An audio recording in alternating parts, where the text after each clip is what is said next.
మా మిత్రులు నరహరి గారు 11వ పుస్తక ఆవిష్కరణ మా చేతుల మీదుగా కలిగించినందుకు వారికి ధన్యవాదాలు. ఇంతకుముందు చెప్పినట్టుగా రిటైర్డ్ అయిన తర్వాత వాళ్ళ అభిప్రాయాలను వెలిబుచ్చేటువంటి సాహసం చేస్తారు. కానీ ఐఏఎస్గా ఉన్నా, ఐపీఎస్గా ఉన్నా, ఏ పార్టీలో నాయకుడిగా ఉన్నా, ఒక జడ్జిగా ఉన్నా కూడా నా అభిప్రాయం ఏందో నేనేందో చెప్పే అధికారం ఒక పౌరుడిగా ఉందని చెప్పి దాన్ని నిరూపించినటువంటి వ్యక్తి మా నరహరి గారు. ఈ కార్యక్రమానికి ముఖ్య అతిథులుగా వచ్చినటువంటి మా మిత్రులందరికీ పేరు పేరున మహేష్ గౌడ్ గారు, మా ప్రకాష్ గారు, శ్రావణ్ గారు, అందరికీ పేరు పేరున మా ముందున్నటువంటి సహచరులందరికీ నమస్కారం. ఇట్లాంటి వేదికలు ఈ మధ్యకాలంలో చాలా అరుదుగా జరుగుతూ ఉన్నాయి.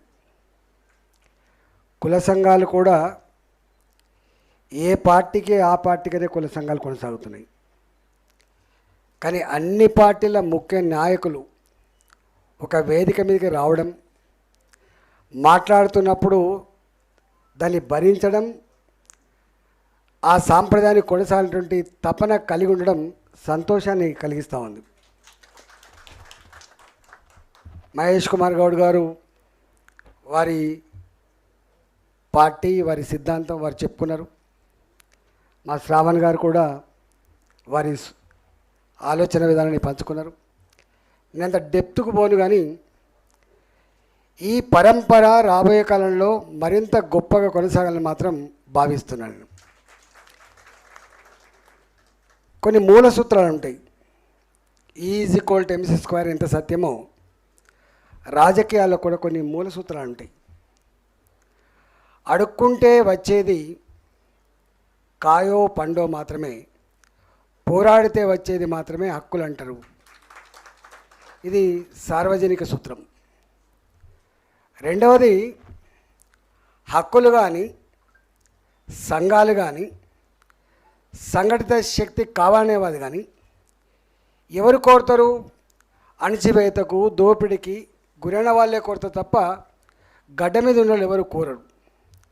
అందుకనే ఏ వర్గాలైతే దోపిడికి గురవుతున్నాయో, అణచివేత గురవుతుందో వాళ్లకు మాత్రమే వాళ్ళ సమస్యలు ప్రస్తావించే పుస్తకాలు రాస్తారు కావచ్చు, వాళ్ళ సంబంధించినటువంటి ఉద్యమాలు చేస్తారు, వాళ్ళకు సంబంధించినటువంటి సంఘాలు పెట్టుకుంటారు. అందుకని సంఘం, సంఘటిత శక్తి వాళ్ళ కుటుంబాన్ని పోషించడం ఎంత ముఖ్యమో ఆ వర్గాల ప్రజలకి దీన్ని కాపాడుకునే కర్తవ్యం కూడా అంతే గొప్పగా ఉండాలని చెప్పి మాత్రం ఇది కూడా సమాజంలో అంతవరకు ఉండే సూత్రం ఇది. కానీ ఒక్కటి బాధ అనిపించే అంశం ఏంటంటే 77 ఇయర్స్ అవుతుంది, 77 సంవత్సరాలు గడిచిపోయింది. అంబేద్కర్ గారిని మనం ఎంత గొప్పగా కీర్తిస్తామో, అంబేద్కర్ రాజ్యాంగం పట్ల మనకు ఎంత నిబద్ధత, ఎంత గౌరవం ఉంటుందో నేను చెప్పాల్సి అక్కర్లేదు. కానీ అంబేద్కర్ గారు ఆనాడే ఒక మాట చెప్పిండు, ఈ రాజ్యాంగాన్ని అందిస్తున్నా కానీ ఈ రాజ్యాంగం మీద ప్రమాణం చేసే పాలకులు ఎవరైతే ఉన్నారో దాని స్ఫూర్తిని కనుక సమగ్రంగా అమలు చేయకపోతే పూర్తి ఫలితాలు సమాజానికి అందే ఆస్కారం ఉండదనే మాట కూడా చెప్పిండు ఆయన. రాజ్యం ఈ రాజ్యాంగం ఎవరి చేతిలో ఉందనేది దాని మీద ఆధారపడే రేపటి ఫలితాలు ఉంటాయని చెప్పినటువంటి మానవుడు అంబేద్కర్ గారు. అంటే ఎక్కడో రాజ్యాంగ స్ఫూర్తిని అర్థం చేసుకోవడంలో, దాన్ని సంపూర్ణంగా అమలు చేయడంలో విఫలమైనం కాబట్టే, ఎక్కడో విఫలమైనం కాబట్టే, సంపూర్ణంగా దాన్ని అర్థం చేసుకొని అమలు చేయలేదు కాబట్టే ఇవాళకి కూడా ఏబీసీల వర్గీకరణ వస్తూ ఉంది. ఇవాళకి కూడా ఇవాళ మేము ఓబీసీలం, మాకు కొంత రిజర్వేషన్ కావాలని చెప్పి, మాకు కొన్ని సేఫ్ గార్డ్ కావాలనేటువంటి చర్చ వస్తుంది. కానీ అంబేద్కర్ గారు మాత్రం ఒక 20 సంవత్సరాల కాలంలో, 30 ఏళ్ళ కాలంలో నా దేశం కులాలు లేని, మతాలు లేని, అంతరాలు లేని ఒక సమసమాజం ఏర్పడుతుందని చెప్పి ప్రవచించిండ్రో అది మాత్రం ఇవాళకి అందలేదు. That is sad part the democracy, Indian democracy. అందువల్ల అంటే వారు చెప్పిన మాట ప్రకారంగానే దాన్ని అర్థం చేసుకోవడంలో, సంపూర్ణంగా అమలు చేయడంలో ఎక్కడో లోపం ఉంది కాబట్టి జరిగింది. నేను అప్పుడప్పుడు ఒక మాట అంటా, అన్నిటికీ మెరిట్ ఉంటుంది. ఇంజనీర్ కావాలన్నా మెరిట్ కావాలి, ఒక ఐఏఎస్ ఆఫీసర్ కావాలన్నా మెరిట్ కావాలి, ఒక ఐపీఎస్ ఆఫీసర్ కావాలన్నా కూడా మెరిట్ కావాలి. కానీ రాజకీయ నాయకులు కూడా మెరిట్ కావాలని చెప్పి అంటున్నాను. మనం రాజకీయ నాయకులు కూడా మెరిట్ కావాలి. ఆ మెరిట్ ఈ సమాజంలో ఉన్నటువంటి అన్ని వర్గాల ప్రజల జీవితాల పట్ల సంపూర్ణమైన అవగాహన కలిగిన మెరిట్ కావాలి. రాజ్యాంగ స్ఫూర్తిని సమగ్రంగా అర్థం చేసుకునే మెరిట్ కావాలి. రాజ్యాంగం ఎవరి కోసం పనిచేయానో అమలు చేసే మెరిట్ కనుక లేకపోతే ఇది పతనమైనటువంటి ఆస్కారం ఉంటుంది. అందుకనే ఇవాళ ఒక వ్యక్తి డాక్టర్గా విఫలమైతే కొంత నష్టం జరుగుతుండొచ్చు, కానీ సామాజిక న్యాయాన్ని ఆచరించే పొలిటికల్ సిస్టమ్ కనుక విఫలమైతే సమాజమే కూలిపోద్దనడానికి అనేక ఉదంతాలు ఉన్నాయి, మన కళ్ళ ముందు కనపడతా ఉంది. ఇవాళ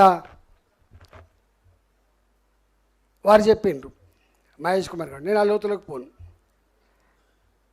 నేను మోడీ గారి గురించి ఒక మాట చెప్పాలనుకున్నాను. వారు ఓబీసీ అంటే కొంతమంది ఇట్లా కాదు అట్లా కాదు ఏం మాట్లాడతారో అక్కర్లేని సబ్జెక్ట్. ఇక్కడ ఇష్యూ రిజర్వేషన్ల వల్లనే మెరిట్ పోతుందని ఒక చర్చ ఉండే ఇంతకుముందు. ఇవాళ చర్చ లేదు, ఎందుకంటే క్యాపిటల్ ఫీజు వచ్చిన తర్వాత డబ్బులు ఎవరుంటే వాళ్ళు ఇంజనీరింగ్ సీట్ కొనుక్కుంటారు, డబ్బులు ఎవరుంటే వాళ్ళు ఒక మెడికల్ సీట్ కొనుక్కుంటారు, అది వేరే విషయం. ఇలా ఆ మెరిట్ చర్చ లేదు. ఒకప్పుడు ఇది పెద్ద చర్చ జరిగేది, అవమానకరంగా ఉండేది, ఆ చర్చ లేదు. కానీ రాజకీయాలలో ఈ వర్గాలకు అధికారం వస్తే ఎట్లా ఉంటుందో బీహార్లో కర్పూరి ఠాకూర్ గారు వారు చూపించిన స్ఫూర్తి దేశానికే ఒక మార్గాన్ని ఇచ్చింది. ఇవాళ తమిళనాడులో కూడా మనం చూస్తూ ఉన్నాం, ఒక కరుణానిధి, వాళ్ళు ఏ కుటుంబంలో పుట్టింది, ఎక్కడి నుంచి వచ్చిండ్రు, ఇవాళ సామెతలు ఉంటాయి, గివిళ్ళకు కూడా అనేటువంటి సామెతలు ఉంటాయి. వీటన్నిటి కూడా అధిగమించి దేశానికి ఒక మంచి నాయకత్వ లక్షణాన్ని, అందులో మరీ ముఖ్యంగా సామాజిక కోణాన్ని అందించిన మహనీయులు ఇవాళ బీహార్లో చూసినాం, మనం తమిళనాడుకు చూసినాం. ఈ దేశంలో కూడా మనకు తెలుసు ఎలా రాజకీయాలు ఎంత టఫ్గా ఉన్నాయి. ఎందుకంటే టఫెస్ట్ జాబ్ అన్న గ్లోబ్ ఈజ్ పాలిటిక్స్ అంటాం ఇవాళ, టఫెస్ట్ జాబ్ ఇవాళ. కానీ ఆ టఫెస్ట్ జాబ్ అనేటువంటి ఈ రోజులలో ఇంతమంది వారు చెప్పిండ్రు, ఒకప్పుడు విద్యార్థులకు కూడా సంఘాలు ఉండేటివి, సామాజిక స్పృహ ఉండేది. ఇవాళ పెద్దలు ఎట్లయితే స్పందిస్తూ ఉన్నారో విషయాల మీద విద్యార్థులు కూడా స్పందించే నేచర్ ఉండేది.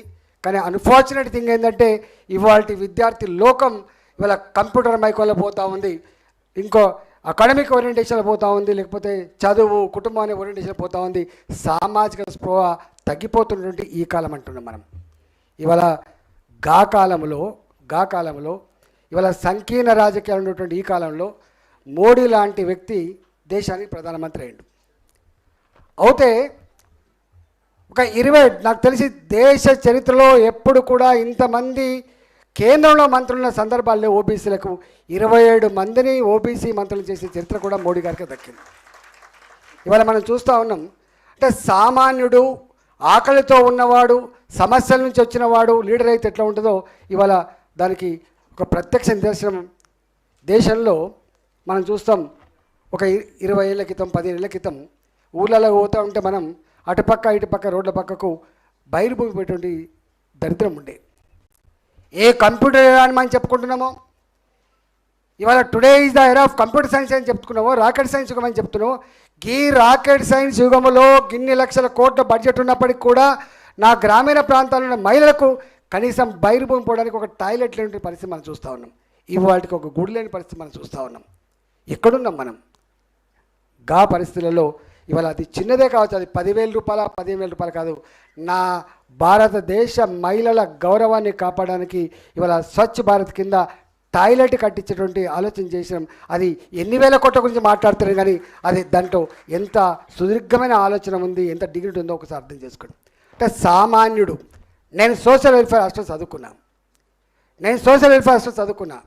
నేను చదువుకున్న రోజులలో కటోతో అన్నం కొలిసి పెట్టినప్పుడు, ఆ అన్నంలో పురుగులు వస్తున్నప్పుడు, రాళ్ళు వస్తున్నప్పుడు, ఆ అన్నం ఉడికి ఉడకంది ఉన్నప్పుడు నా కళ్ళలో నీళ్ళు వచ్చేది. నేను రాష్ట్రానికి ఆర్థిక మంత్రి అయినా. నేను ఆర్థిక మంత్రి అయిన తర్వాత నేను ఫస్ట్ తీసుకున్న నిర్ణయం, ఈ పిల్లలకి, ఎదుగుతున్న పిల్లలకి కడలతో బువ్వ కొలిసి పెట్టేటువంటిది ఇంకా ఎక్కడి యుగం ఇది, ఏం కాలం ఇది అని చెప్పి కడప నిండా అన్నం పెట్టే జీవో రావాలి. నెంబర్ 1. ఆ జీవోలో ఆ పిల్లలకి బీపీటీ సన్నబియ్యం అన్నమే పెట్టాలి. ఇది అనడం అనుకున్నాం. నేను అనుభవించిన కాబట్టి ఇవాళ దాన్ని అమలు చేసినాం. ఇవాళ అంటే సామాన్యులకి, కష్టం నుంచి వచ్చిన వాడికి అధికారం వస్తే ఏమొస్తానికి అనేకం ఉంటాయి. అందులో ఇదొకటి. మా జాజల శ్రీనివాస్ గారు ఊకే వచ్చి నాకు దరఖాస్తు ఇచ్చేది నేను ఆర్థిక మంత్రి ఉన్నప్పుడు. అన్న ఈ పని చేయి, ఆ పని, ఇంకెక్కడున్నావు శ్రీనివాస్ అని చెప్పేది. ఇదేమంటాను నేను, నువ్వు ఇంకెక్కడున్నావు, నువ్వు నేనున్నా ఇక్కడ ఆర్థిక మంత్రిని, నేను హాస్టల్ నుంచి వచ్చినాడు కదా, ఇంకా నీలాంటోడు దరఖాస్తులు ఇస్తే దండం పెడితే సమస్య పరిష్కారం ఎందుకు అనుకుంటున్నావు శ్రీనివాస్ గారు? దీనికి ఒక పెద్ద అద్భుతమైనటువంటి ఒక స్ట్రాటజీ ఉన్నది, నువ్వు త్వరలోనే చూస్తావని చెప్తే నవ్విండి ఆయన. నేను స్వయంగా ఒక 40 రోజులు అనుకుంటా, నాకు తెలిసి ఒక 40 days ఏ వర్గాలైతే అసెంబ్లీ మెట్లెక్కలేదో, ఏ వర్గాలైతే అసెంబ్లీది మాది కాదని చెప్పి వాయించుకునేదో అలాంటి అన్ని కులాలను, దాదాపుగా 60-70 కులాలు అనుకుంటా నాకు తెలిసి, గింత పరిచయం ఉన్న కులాలను కూడా ఒక 40 రోజుల పాటు వాళ్ళతో మేము ఒక 10-12 గంటలు ప్రతినిత్యం ఇంటరాక్ట్ అయినాం ఇక్కడ ఈ రాష్ట్రంలో. శ్రీనివాస్ గారు తెలుసు.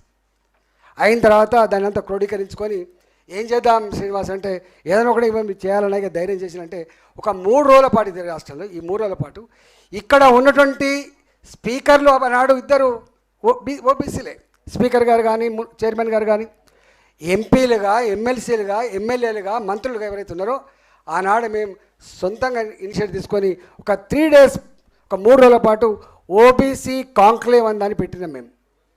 అంతే కదా శ్రీనివాస్? 3 days పెట్టినాం. 3 days పెడితే మా ముఖ్యమంత్రి గారు తెలిసింది ఈ విషయం. ఏదో పెడుతున్నట్టుంది అంటే, అవును మేము పెడుతున్నాం. ఒక 40 రోజుల పాటు ఒక వర్క్షాప్ పెట్టుకున్నాం మేము. ఆ సమస్యలు ఏదో మాకు అర్థమైనాయి, దానికి ఒక రూపం ఇవ్వాలి, ఒక పరిష్కారం చూపే బాధ్యత మా మీద ఉంది, మరి మేమందరం ఉన్నాం కదా అని చెప్తే నేను కూడా వస్తా అని చెప్పిండు. వారు వచ్చిండ్రు. ఇవాళ అక్కడ పుట్టిందే, అక్కడి నుంచి పుట్టిందే 250 రెసిడెన్షియల్ స్కూళ్లకు శ్రీకారం చుట్టిందనే విషయం మనం మర్చిపోవద్దు. మా శ్రీనివాస్ చెప్పినట్టుగా 2 రెసిడెన్షియల్ స్కూళ్ళు, 3 రెసిడెన్షియల్ కాకుండా 250 బీసీ రెసిడెన్షియల్ స్కూళ్లకు అక్కడే పునాది పడ్డది. దానికి కారణం సంఘటిత శక్తి, ఐక్యత ఆనాడు. దాంతో పాటుగా ఆత్మగౌరవ బాణాలు కూడా 70.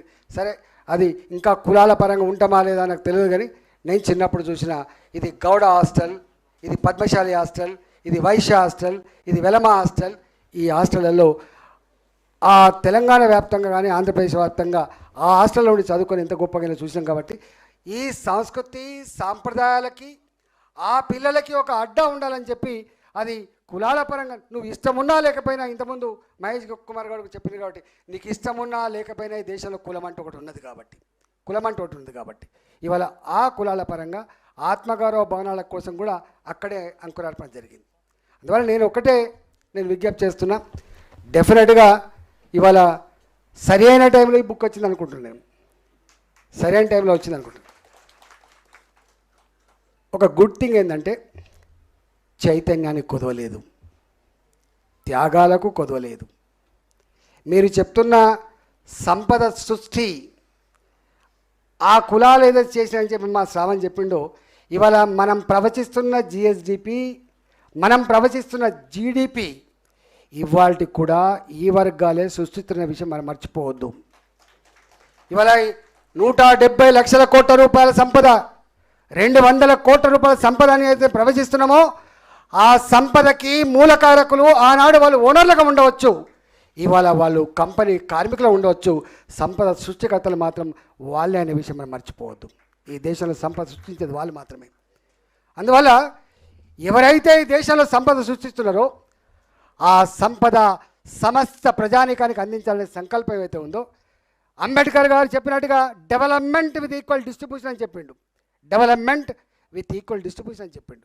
ఇవాళ ఆ సమస్త సంపదలు సమస్త ప్రజానీకానికి అందించాలంటే ఇగో ఈ మెరిట్ ఆ వర్గాలకు శ్రమ చే ఆ వర్గాలకు ఫలితాలు అందించే కమిట్మెంట్ ఉంటే సాధ్యమవుతుంది. కాబట్టి ఇవాళ డెఫినెట్గా ఇవాళ ఇప్పుడున్న పరిస్థితుల్లో నేను చూస్తా ఉన్నా, విశ్వాసం కలిగిస్తే చాలు. గుర్తుపెట్టుకోండి, నాకు తెలిసి చైతన్యం లేక కాదు, గుడిసెల్లో ఉన్న మా కొమరన్న ఇంట్లో కూడా పీజీ చదివే పిల్లగాళ్ళు ఉన్నారు. ఇవాళ ఇలా అంతటా లిటరసీ ఉంది, సామాజిక స్పృహ ఉంది, ఒక్కటే కొరత ఉంది. నేనున్నా అనే భరోసా ఇచ్చేటువంటి నాయకుడితే తప్పకుండా కళ్ళకద్దుకొని గెలిపించగలిగే శక్తి ఉన్నోళ్ళు. కానీ ఆ విశ్వాసం కలిగించాలి, ఆ నమ్మకాన్ని కలిగించాలి.